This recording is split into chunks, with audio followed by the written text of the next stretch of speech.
नमस्कार किसान साथियों, किन्नू वाला फार्मर चैनल में आपका स्वागत है। हम बात कर रहे थे कि किन्नू में अच्छी फ्रूटिंग कैसे लें। तो दोस्तों, आज हम इस वीडियो में समझेंगे पूरे साइंस के साथ कि प्रोटीन हाइड्रोलाइसेट और जो एस्कोफाइलम नोडोसम है उसका रोल क्या है।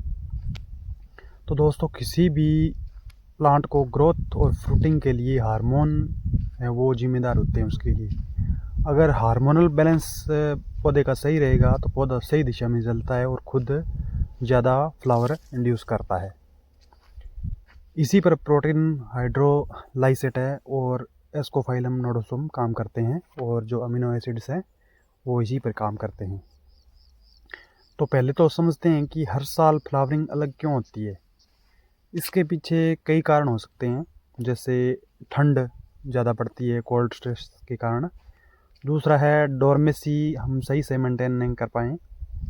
तीसरा, पिछले साल फ्रूट का लोड ज़्यादा रहा हो, अगर फ्रूटिंग ज़्यादा आई हुई हो तो।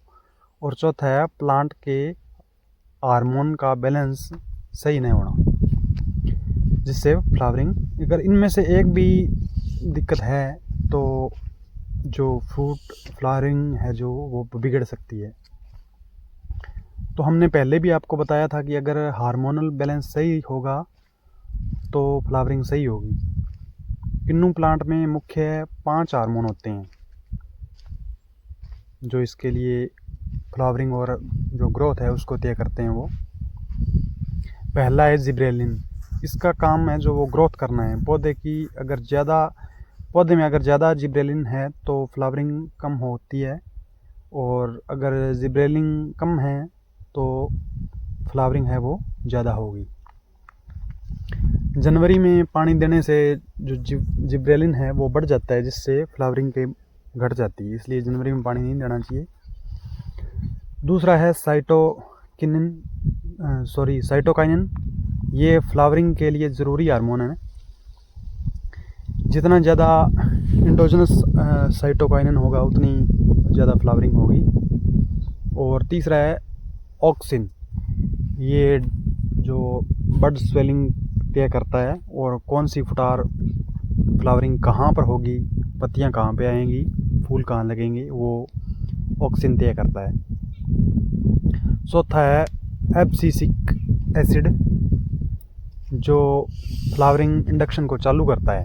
इसका काम है फ्लावरिंग को चालू करना। और पांचवा है एथिलीन। ये फ्रूट ड्रॉपिंग को रोकता है। अब बात करते हैं कि ये हार्मोन बनते कैसे हैं।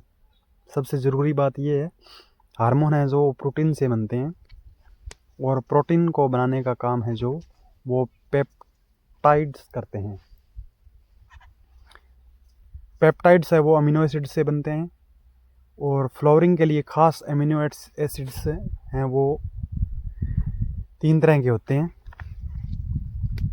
एक तो है आर्जिनिन, दूसरा है प्रोलाइन, और तीसरा है ट्रिप्टोफैन।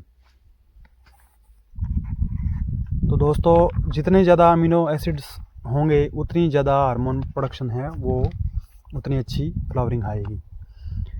तो अब बायोस्टिमुलेंट्स का क्या रोल है, कि अब बात करेंगे अपने बायोस्टिमुलेंट्स की। तो बायोस्टिमुलेंट्स है वो कौन सा क्या काम करेगा, कौन सा सही रहेगा, तो वो अपने बताएंगे। कुछ बायोस्टिमुलेंट अपने बाज़ार में से ले आते हैं, वो काम तो करते हैं लेकिन फ्लावरिंग में काम नहीं करते हैं, क्योंकि उनमें जो जिब्रेलिक एसिड है वो होता है। तो जिब्रेलिक एसिड है उसका काम ग्रोथ करने का है, यानी वो ग्रोथ की तरफ ले जाता है पौधे को, लेकिन वो फ्लावरिंग में कार्य नहीं करता है, इसलिए उसका रिजल्ट हमें नहीं मिल पाता है। तो जो प्रोटीन हाइड्रोसाइलेट और एस्कोफाइलम नोडोसम है, हमने आपको पहले भी वीडियो में इसका जिक्र किया था। तो प्रोटीन हाइड्रोसाइलेट और क्या काम करता है ये आपको बताएंगे। तो ये सीधे पौधों को अमीनो एसिड प्रोवाइड करवाता है। इससे पौधे को सीधा अमीनो एसिड और पेप्टाइड्स देता है, जो प्लांट खुद हार्मोन बनाने में मदद करता है,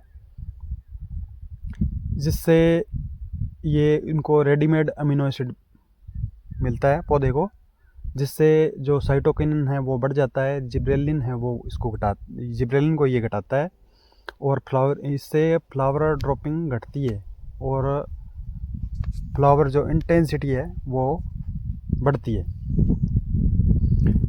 तो दूसरा है एस्कोफाइलम नोडोसम।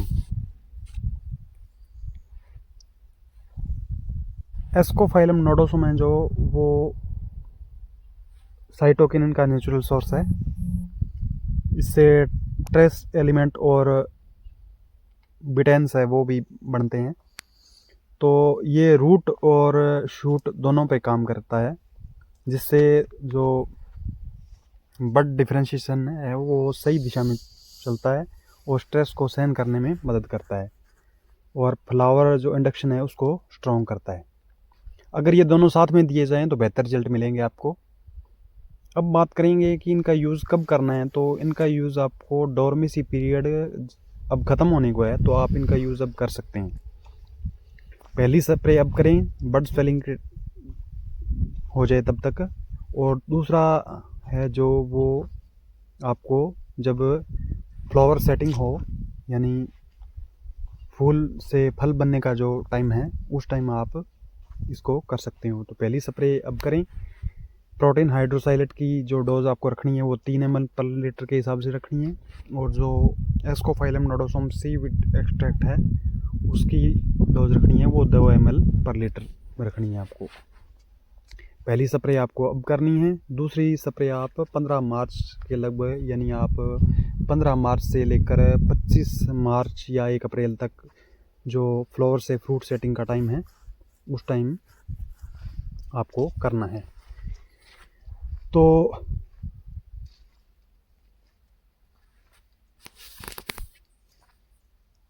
एक बात और बता दें आपको, जिन लोगों ने जनवरी में पानी दे दिया और डोर्मेसी है वो सही से मेंटेन नहीं किए, तो उन लोगों को इसका फ़ायदा है वो थोड़ा कम मिल सकता है, लेकिन मिलेगा ज़रूर।